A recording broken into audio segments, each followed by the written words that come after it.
have in the studio with me today. It's my cousin, Kerry Braggs. He is back. How's it going, everyone? Hey, Kerry, good morning. Good morning. Thank you so much for coming back, man. It's been a minute. It seemed like. Yeah, thank you for having me. You know how that goes with life and kids and life. I'm telling you, man. We were supposed to get together about, what, 2 months ago? Yeah. And finally. Yep. We got him. And Kerry and I, we have some really great conversations. Deep, thinking conversations. And yes. I always learn something, and he's always, likewise, doing something, and just doing an amazing job. And so I'm glad to have you back. Today's topic is the 3 benefits of marriage vows. Yes, the 3 benefits of remembering your wedding vows. Yes, that's the key word within this because, as you'll see shortly, we tend to forget what we said when we were center stage in front of the world. So that's why I say, hey, do you remember this in your vows? And you know what? When I think about the vows, right? So some people write their vows, and sometimes, the preacher will say the vows for you, and you kind of just repeat. And so when I think about wedding vows, this is what I think about. I think about that being a mission statement. Yes, I can agree with that. A mission statement or taking an oath. Yes. And so with any mission statement, this is what I tell people all the time. You need to review your mission statement often. Yes. Because life gets in the way, right? And so we tend to live and we'll forget. Right. And get off track, and like you said, before you know it, you're not even living out the mission statement, and you forgot it. Yeah, you're doing something totally different. Yes, you have to keep it in front of you, man. Right. And know what is your mission, because life is something special. Yes, it is. And things will get in the way, and people will get in the way. Yes. And so Kerry also has another, and he's going to come back with his wife and do, are you an in-law or an outlaw? Yes, so, in circles. Right. And so a lot of people have not survived marriage because of in-laws as well. And so that's why I say, if you don't revisit that mission and be about that mission, things and people will, it's easier for them to get in there and take over what you got, what you have going. So anyway, let's jump into it, man. Let's talk about the 3 benefits of remembering the marriage vow. Right. So recently, because I have a YouTube channel, recently I put together a 3-part series on this, and so I've uploaded. My YouTube channel is, you can put in my name, Kerry Braggs, or you can put in Persevering Perspectives. Make sure you put an S on the end of that. So it's Persevering Perspectives. And spell your name for me. You spell that C-A-R-Y, last name Braggs, B-R-A-G-G-S. Okay. And he's got some good stuff out there, y'all. Yeah, so it's all kind of videos, so just check it out and take your time. My husband and I are in one of those videos, yes. And I'm in one of them myself. Yes, really, so you can see Sister Mia Tyez and her husband Billy, so we have 2 videos up. Well, one with you and Billy, and then one with you, where we talked about your travels to getting to the radio show. Yep, that's exactly right. But yeah, go ahead and tell us about.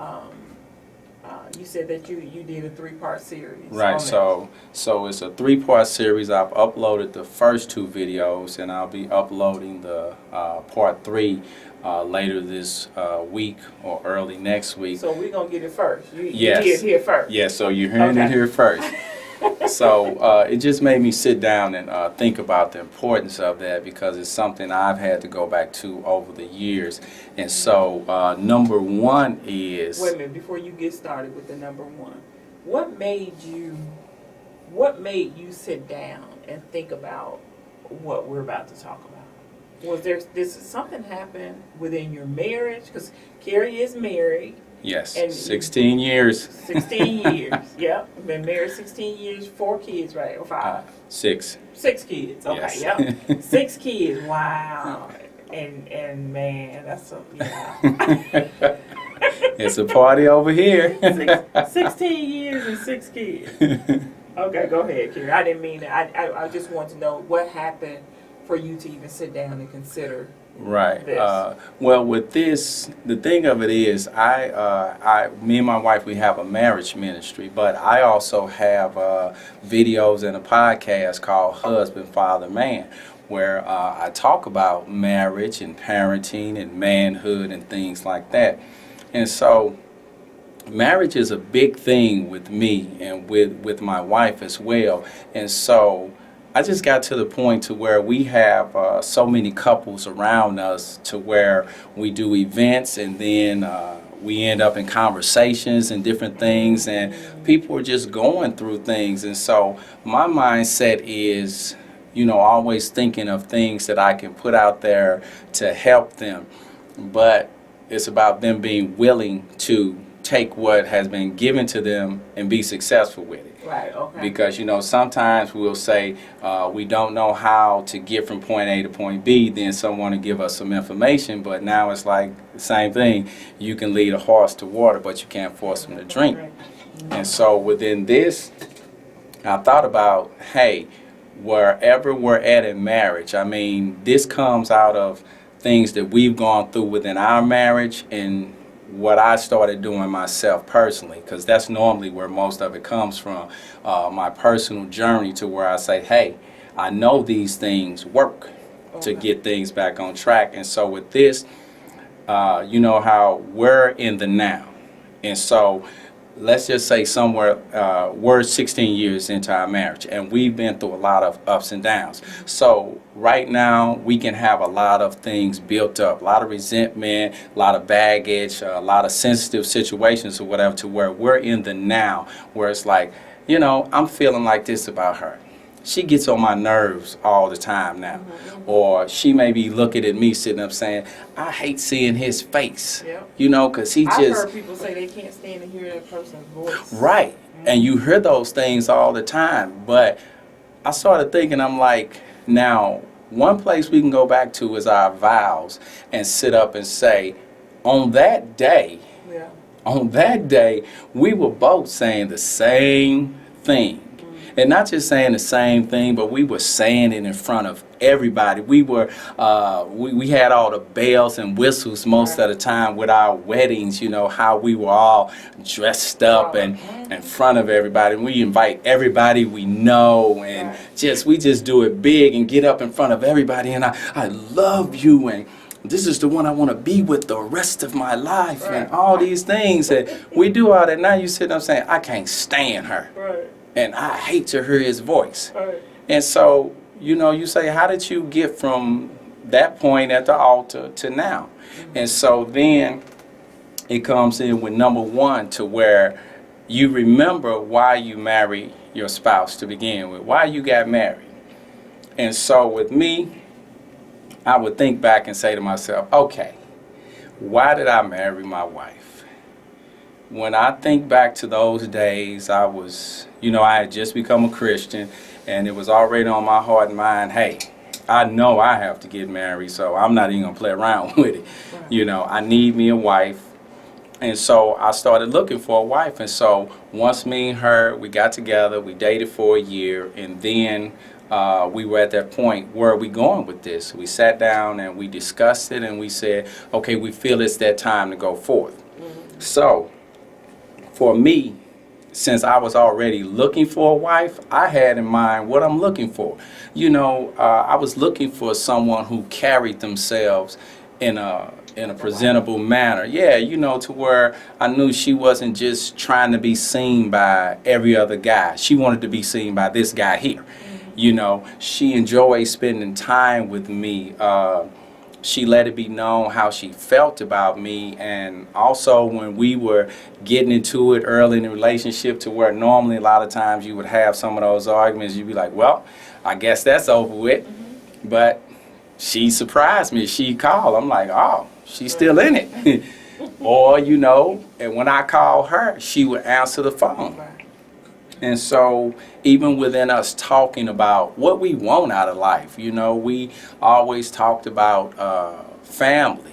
She wanted to be a stay-at-home mom, and early in our marriage, she got to be a stay-at-home mom. She was a stay-at-home mom for years. So let me ask you this then. Okay, so remember why you got married. Right. She was the one that you chose. How did you just go along when you, as you were dating, you were collecting all of these things, or you were, you know, saying, okay, she does this, she does that. Did y'all sit down and say, okay, as you were dating, y'all talked about family. Did y'all say, okay, how do you picture your family being? What do you want out of this marriage? Did y'all have that conversation, or you were just collecting information as y'all were going along?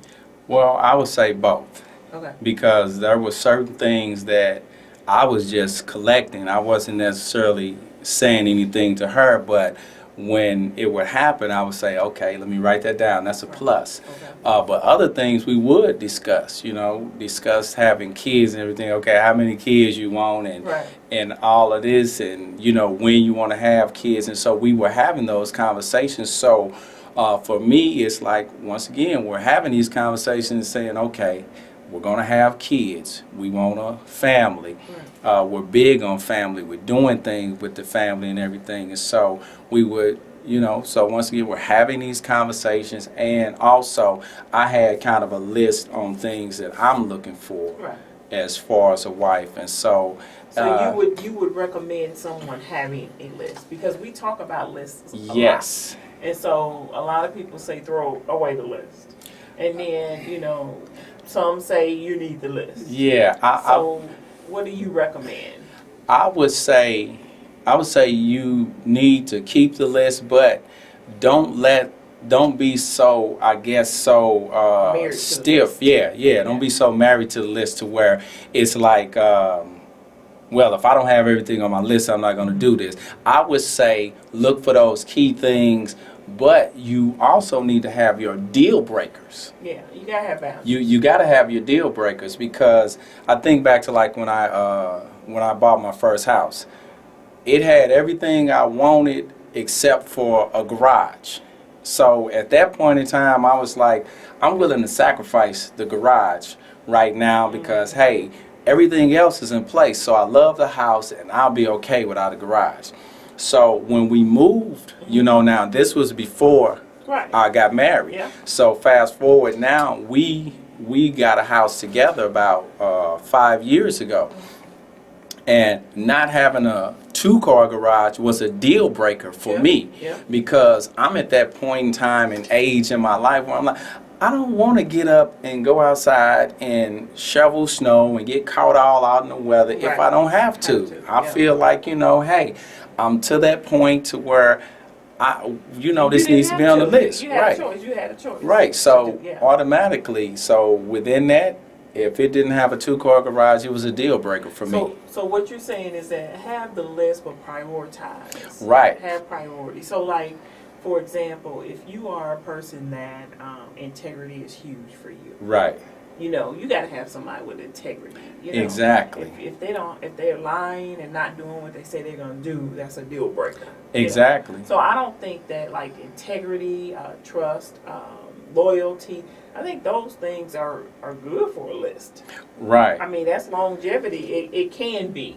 Right. It can equal longevity. Right, because you want someone with that good character, because those things will be beneficial within your marriage as well, because that will mean that, you know, that you can trust your spouse, that your spouse will be honest when they mess up, that if your spouse does something wrong, they'll do whatever they can to make it right. They're going to right, they're going to have that. And so within that, also like with being a Christian and different things like that, I always, you know, I know what God can do. So let's just get that out the way, because people be like, well, you don't know God can take a, right, God can.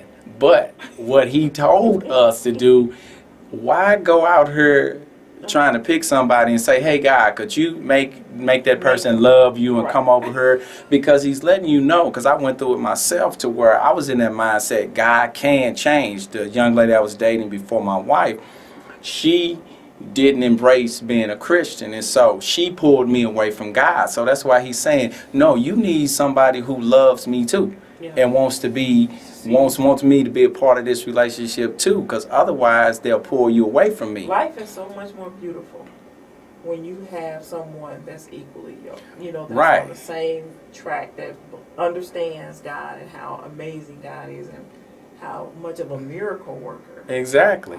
Because life is heavy. Yes, like it's not meant for you to. A pastor said one day, these troubles that we have is not meant for us to carry around with us. Exactly. It's meant for. You need somebody to say, you know what? Let me help you to get that up off of you. Exactly. Let's go. And so when you have that within your marriage where you're facing things, you can go to God together. But if someone is pulling you in other directions, so it's like no. So once I broke up with the other young lady, and when I met my wife, she was going to church with her mother sometimes and things like that. And so, but I made that very clear. This is where I'm at. This is who I am. And she embraced it fully to where she like, I'm there with you. And so she came alongside me. And so now God is the glue that holds us together. And that's just big. Let me say this, because it brought up something for me, and I did not know this, and I want to share it with the listeners. But and how beautiful it is to have a man that goes to church and want to go to church. Not that you have to pull him, because a lot of times we have to pull. But our pastor said one Sunday not long ago that men are very influential, right? The influence that y'all have is incredible. If you're in a household and the father goes to church, more than likely, I think the percentage is 90-something%. There's a 90-something% chance that if you're in a household and the father goes to church, that when you get older, you'll go to church, right? Continue to go to church, right? Right. For women, if women go to the only one that goes to church in the household, kids I think are 24% likely to continue going to church. Right. How big of an influence do y'all have in that house, man? Just being in the house, and when I thought about that and heard those statistics, it blew me away. Yeah. It blew me away. And so if y'all have a choice, and y'all do have a choice. I'm not going to say if, because y'all have a choice. Yes. Sometimes we think we don't. Right. But we do have a choice in who we bring into our lives. Exactly. And it's just, God is so amazing. And who we decide to have our kids by. Right. Think about those things. Right. And that's why I said don't throw away the list. Because those are the things. And so that's why, like with this number one, when I think back to why I married my wife, then that makes me say, when things get rough, this is worth fighting for. It makes me sit up and say, hey, I remember I scouted her out. I was sitting up, I'm taking notes. I'm sitting up seeing where her head at, where her heart is. Right. Oh, she coming to church with me. Oh, she embraces God with me. Oh, this is, so I'm like, why would I just let that go? Let our foolishness, because that's what I'm going to call it, our foolishness, our immaturity, our egos, our stubbornness, is all these different things, because none of this stuff is fatalistic. It's some things to where if we just say, what, time out, let's regroup. Right. We can overcome all these things. And so that's the thing. It makes me say, when I think back to how all of that went, I'm going to fight for her. I'm going to fight for us. I'm going to fight for my family. Right. So that's number one on remembering, why you got married. So number one, remembering why you got married. Right. That's the first benefit. Right. Why you got married, and why you married your spouse. Why that one you picked. Why you married that them. One. Right. And right. why did you say yes? Exactly. So we're gonna take a break and come back, and we'll finish. Well, we'll talk about number two. How's everybody doing out there? This is Carrie Braggs, aka Husband, Father, Man, and I hope you are enjoying the interview we're doing thus far. I'm doing it with Sister Mia Tice here with the Keeping It Real show, and she's here to tell you a little bit about an event that she has coming up in November. November 10th, 2018. It's called Power and Pumps. It's a women's conference, women's empowerment conference. You can go to thepowerandpumps.com and check out the breakout sessions, check out what the day is going to be like, and come out and check us out. It's $45 before September 1st. Breakfast, lunch is included here in Decatur, Illinois at the Decatur Club in Decatur. I hope to see you there. Good morning. This is the Keeping It Real show. I'm your host, Mia Tice, in the studio today with my cousin, Carrie Braggs. Carrie's from St. Louis. Y'all gonna hear some of that St. Louis in it. Right on. we drink soda. Y'all drink pop. This show is sponsored by Nature's Way Lawn Service. Give them a call at 474-1907, 474-1907. If you need some work done in your yard, give them a call. Nothing like pulling up and somebody has already taken care of that yard for you, man. Amen to that. Right. Not having to get out there and edge it and pull the weeds up and wonder, is somebody going to bring me a cup of water? Ice water. Do they see me out here dying? You gotta put the ice in there. Right. Ice water. So we are talking today about the 3 benefits of remembering your marriage vows. And so, one of the benefits is, like you said, the first one is to remember why you got married. Right. Remember why you married him or her. And the benefit of remembering is it brings it back to life for you, right? Right. It brings you back to what they really meant. matters. Right. Yeah. What they mean, and remembering that they're worth fighting for. Your life together is worth fighting for. Okay. What's number 2, Carrie? Let's talk about number 2. Number 2, now this is the rough one, so everybody need to hold on to your seat and get yourself together, because after this one, you'll probably be getting the attitude and everything else. So this one is remembering the promises you made to your spouse. Not the promises they made to you, but the promises you made. Because if you notice, within the wedding vows, they make us both say, you see, so they don't just sit up and say, hey, you repeat after me and you say this and I do and all this, and then the other one just get to say, yeah, same what he said or same what she said. No, they make us both repeat them. They do.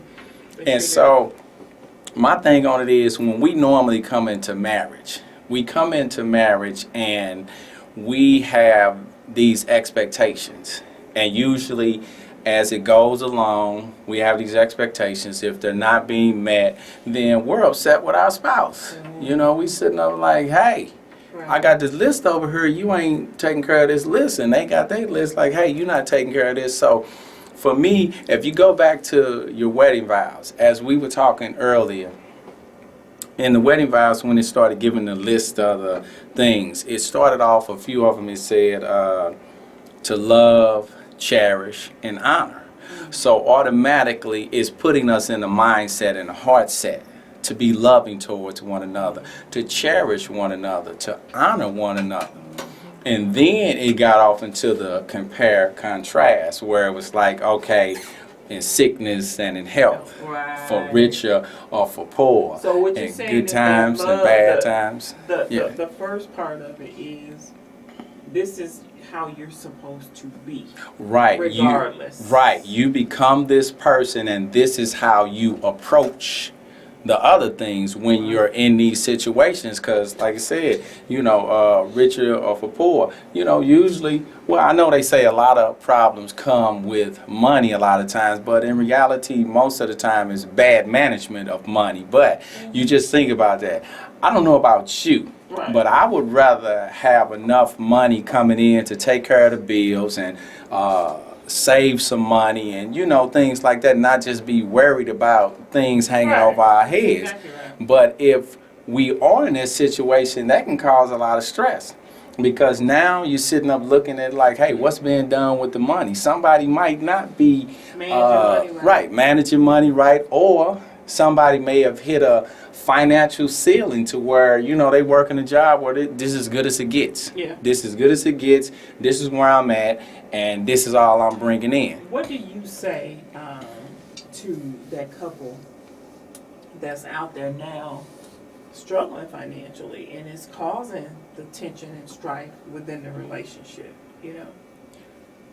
Well, within that, I say you have to get back to, once again, with those wedding vows. So when you say richer or for poor, remember, later on it said, my money is your money. Everything you got is mine. Everything I got is yours. So that says that we in this together. Okay. So whatever's going on, if it's mismanagement of money, it could be one, it could be both. First, you need to sit down and say, okay, let's get on the same page here. Call it what it is.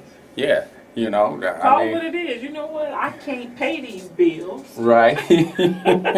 Right. For whatever reason. Right. Call it what it is. Yeah, irresponsibility or folks sitting up and they just like, I know I ain't got no money, but I got to have them shoes. Or, hey, that TV was on sale.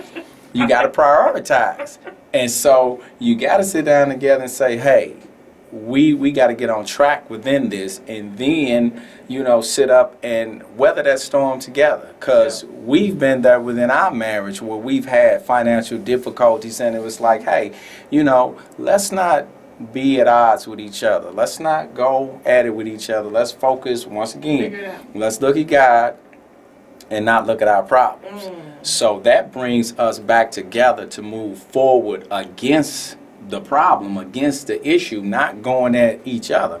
So that's why it goes back to remembering what you promised, because that means that I'm going to be focused on what can I do to show her love? What can I do to cherish her? What can I do to honor her? What can I do to treat her the right way when we having those bad times instead of those good times? That's really good to even in whatever that situation is. When trouble hits, to ask yourself, what can I do? How can we handle this problem and I still love him? Exactly. I still cherish him. I still honor him. It does, because so many times we just go from 0 to 100. Exactly. Like real quick. And you go in the blame mode. All of that. Yeah, and so you're dealing with those things, and then a lot of times resentment starts to build up. And that's right. And that's the wall. I call resentment that wall. Mm-hmm. Just like you built it up brick by brick, that wall doesn't just come down. You have to take that wall back down brick by brick. So my thing on it is I always say, tell them, like, look, let's not build up any more resentment. Yeah. Let's start breaking these walls down, because we've dealt with those things, and in some areas we still walking down resentment where we may have a blowout or whatever, and then say, you know what, I apologize for that. I'm still kind of little resentful from that one situation, but I am supposed to be getting over that and doing better. Right. So once again, you come back together, you have a heart of love, and also say, look at your spouse how God looks at us. How it always talks about God giving us grace and mercy or whatever. He's giving us what we don't deserve, but with us, we always tend to be like, oh, well, you messed up on this situation, so I'm justified in blasting you with both barrels. You had that coming. Instead of saying, you know what, even though, she did wrong or he did wrong, let me show them some love and understanding right now, because you know what? You're going to need that later. And here's the thing, too. What you're saying is so true, but Here's why a lot of times pride steps in. Right. Pride will step in, and then what happens even before that, we start telling other people. And so then other people will start pumping us up. And, in the background, you better not tell me. You better, girl, you don't be lying. You know what I mean? Like you trying to forgive. You trying to do those things. Exactly. But you messed around and told somebody. Right. And they won't let you. Right. Now you feel pressure to live up to their expectations. That's friend pressure. That my girl's pressure. Right. And you're gonna do what you want to do anyway, but you slow to do it. Right.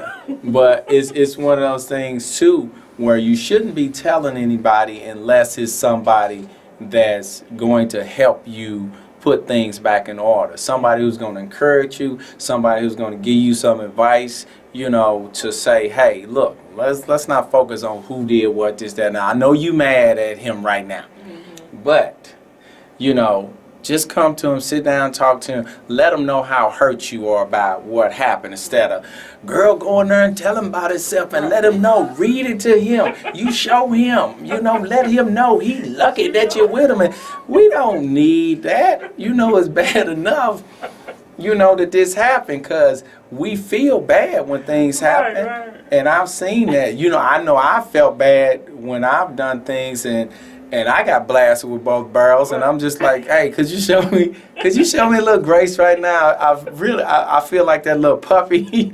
You know how when puppies do something, they looking all homeless.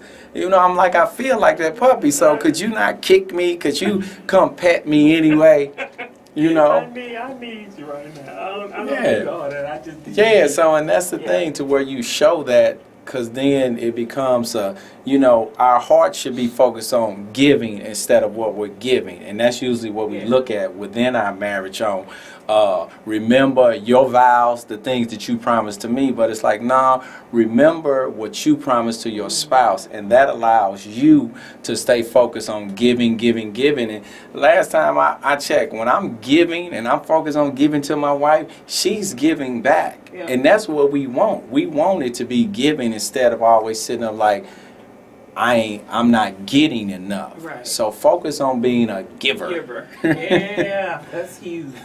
Being a giver. Yeah. Okay, so that's the second thing to remembering the marriage vow. So when you remember these things, there are benefits to come to that. Right. Comes with that.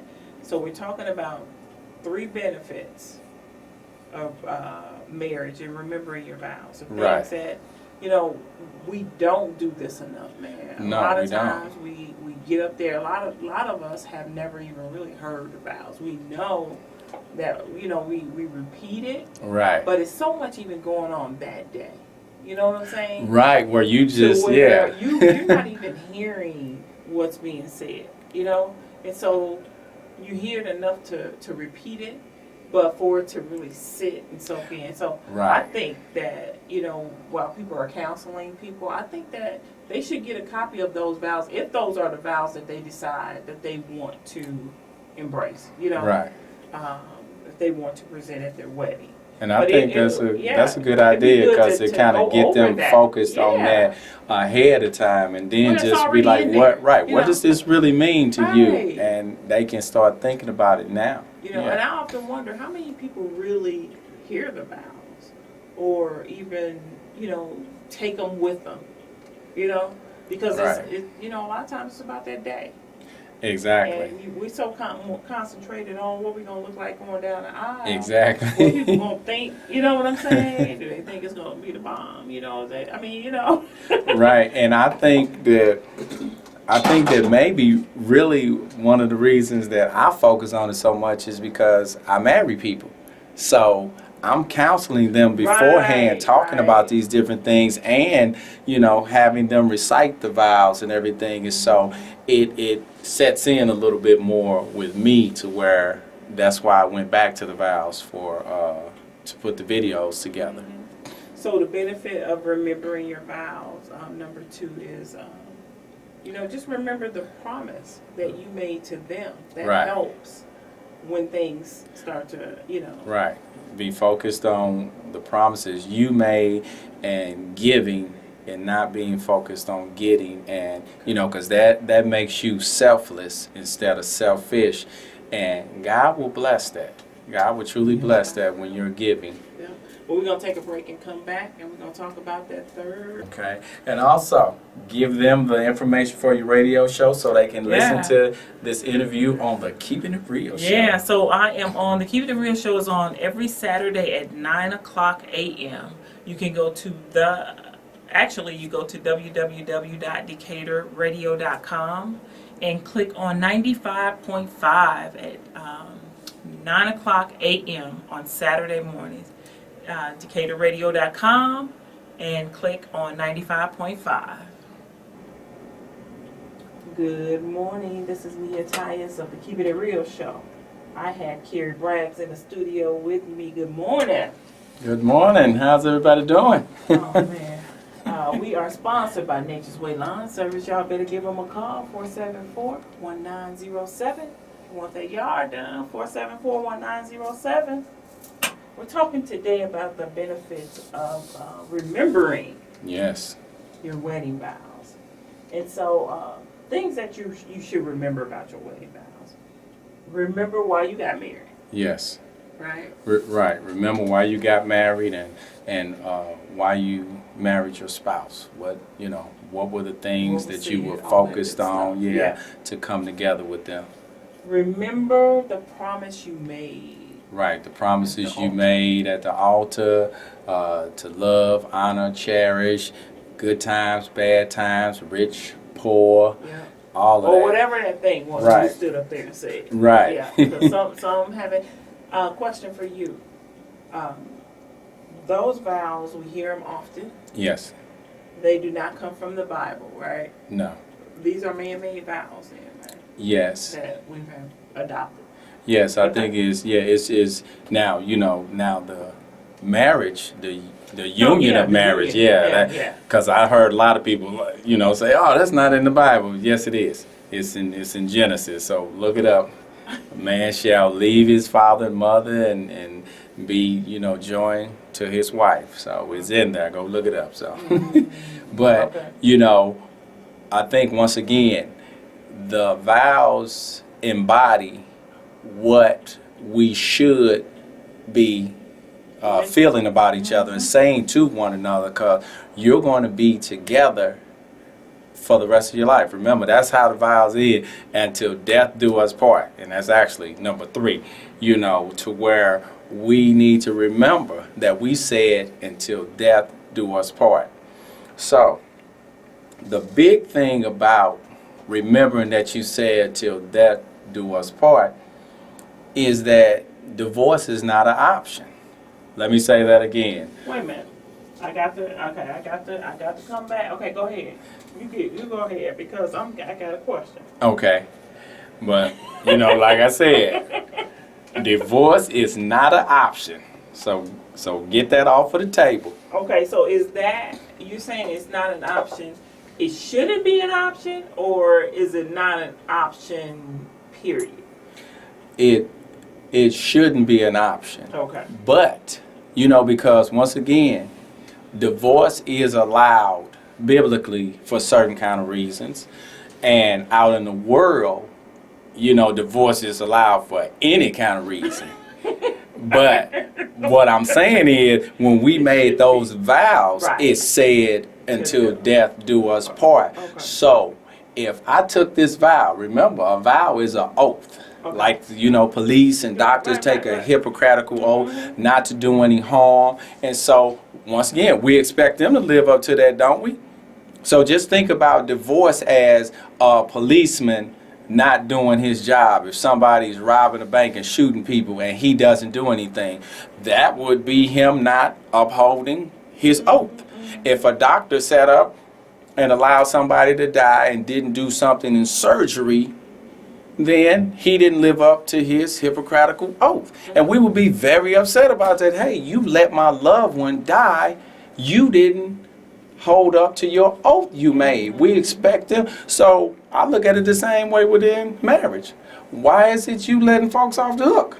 Why is it so easy to sit up and say, I can't deal with you no more? No, so it's a mindset. You know, my mindset is, once again, so with the policeman, I'm not going to let somebody rob the bank and shoot people because that's my job, my oath to stop them. A doctor, I'm not going to let somebody sit on the table and die if I can save them. That's my oath. I made, you know, I took that oath, my vow to do this. So once again, I made a vow. I took an oath that no matter what's going on in our life, I'm not going nowhere, and you said you wasn't going nowhere. So it's not, so my thinking does not even say either or. Okay. So when we've gone through rough times to where I didn't know how it was going to go. Yeah. You know, I know once again, we took those vows. We made that oath. And, you know, and I say, hey, I don't believe in divorce. She says she don't believe in divorce and all these good things. But there were times where I'm like, I really don't know if we're going to make it. Not that I was sitting up saying that we're getting ready to get a divorce. I just was like, I don't see us going to the next level. It's just, things were just so stormy and, you know, just so much going on where I'm just like, I couldn't see past it. Right. And so, but I was like, hey, I don't believe in divorce. So automatically my mind is, we've got to get this fixed. We've got to get this fixed. To make the decision that you're not going anywhere. Right. Forces you to fix what's going on. Right. It forces you to fix it because otherwise you're going to be miserable. And that I didn't sign up for that.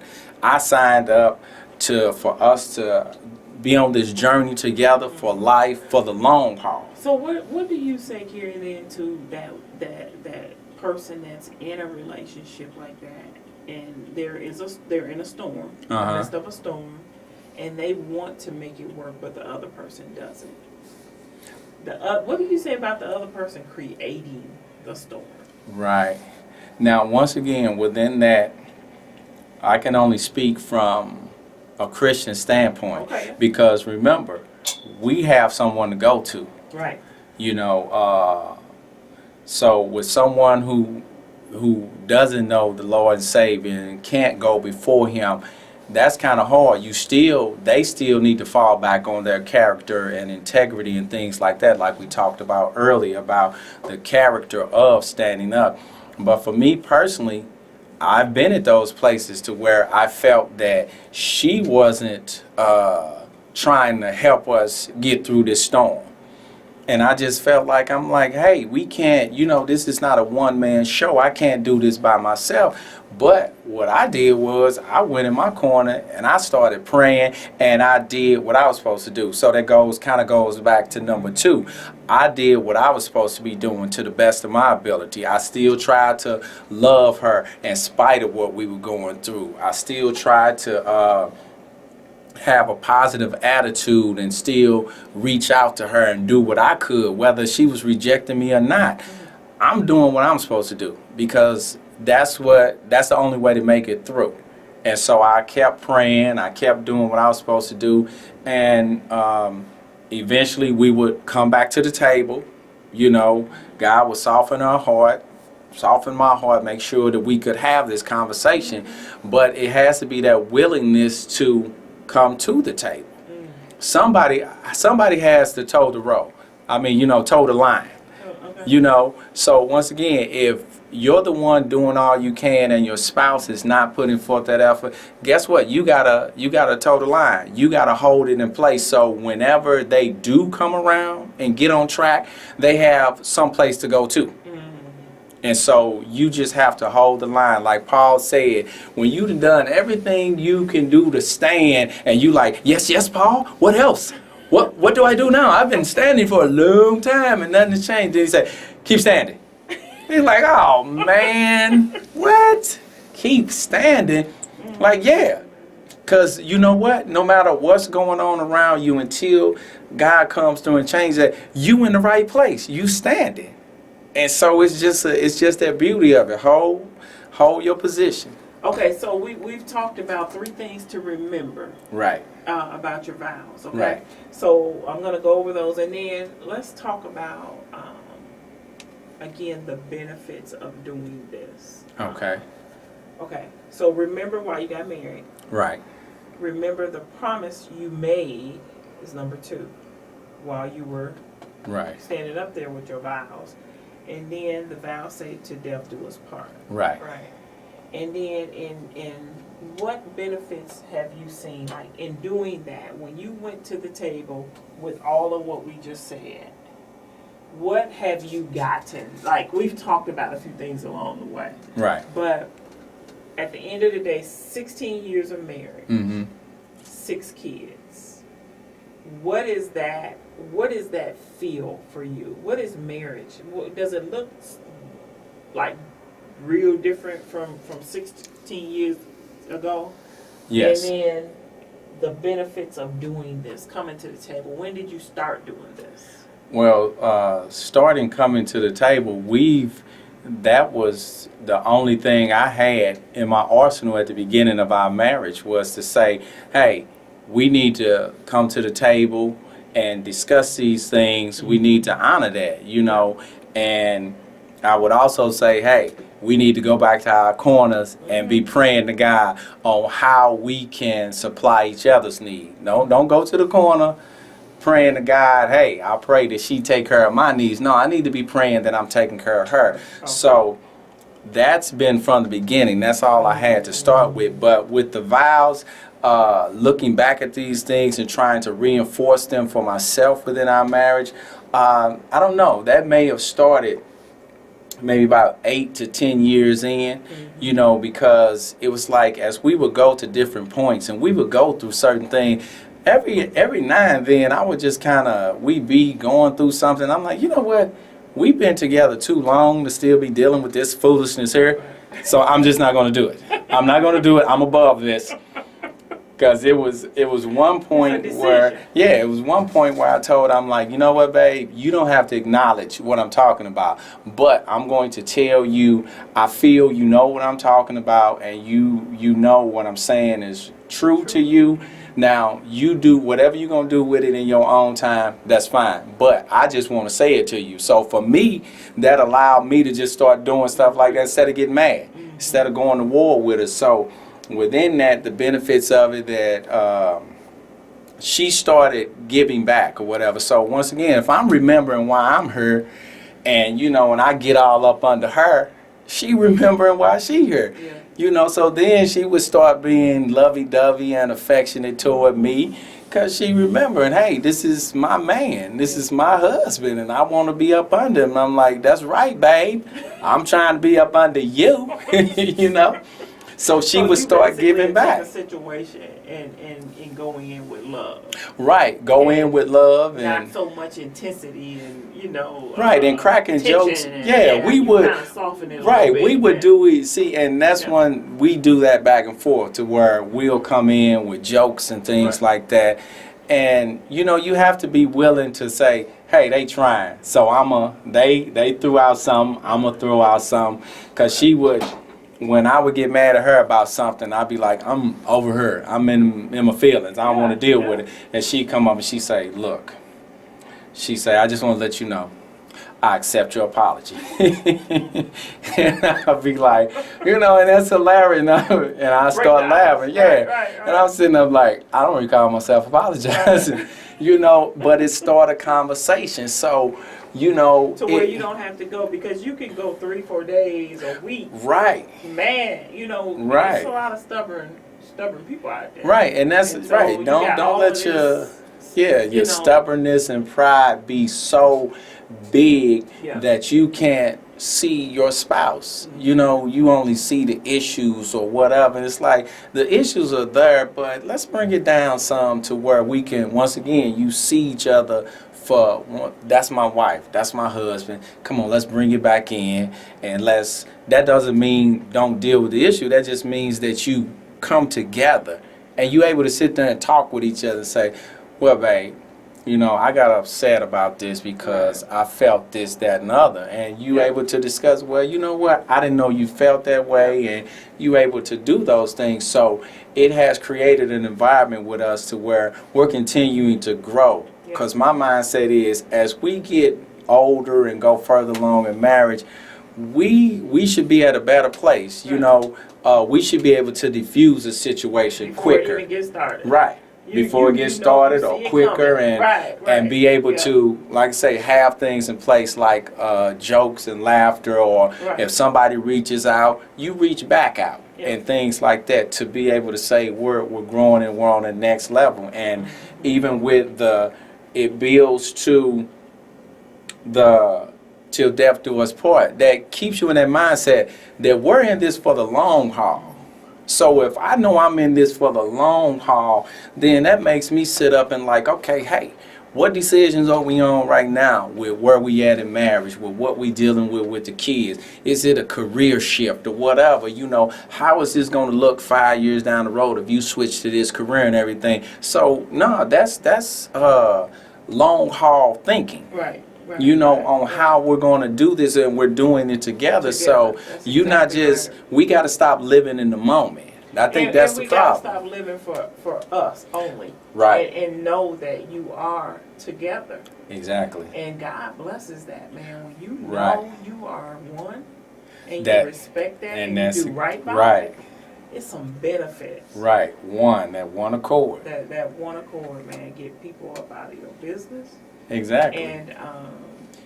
And y'all, because what worked for your house may not work for mine. Right. And I think that's where we have to understand, y'all do you.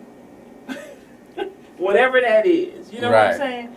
We're going to do us, y'all do y'all. I mean, and let's quit being so critical of each other. And cheer each other on.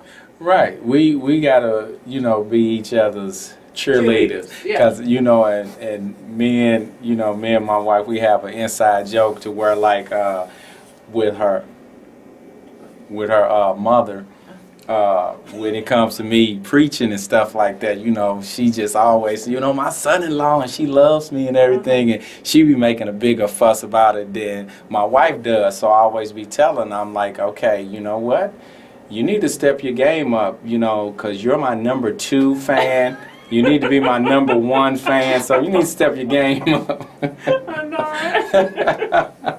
Carrie, thank you so much, man, for coming in here. We done ran out of time. Thank you for having me here. I always enjoy talking to you. And again, we're going to have him back with his wife, and they're going to talk about, are you an in-law or an outlaw? And circles. I know it sounds crazy, but you'll get it when we come. Today we talked about things to remember about your marriage vows. Remember why you got married. Remember the promise you made to each other, and remember that it's till death do you part. Amen. Amen. This is the Keeping It Real show. We are. There you go. And I hope you all are enjoying this interview. And also, please tune in, because she has some very interesting shows. She covers all kind of different topics, and you'll learn so much. So please tune in, as she said. And don't forget about the women's conference coming up in November. And $45, breakfast and lunch is included, 4 breakout sessions. And she also always has awesome women who get up there and keep it real and just break it down. You will have a great time. So get some of your girlfriends together, make a trip out of it, make an evening out of it, and you will truly be blessed. So thank you for tuning in.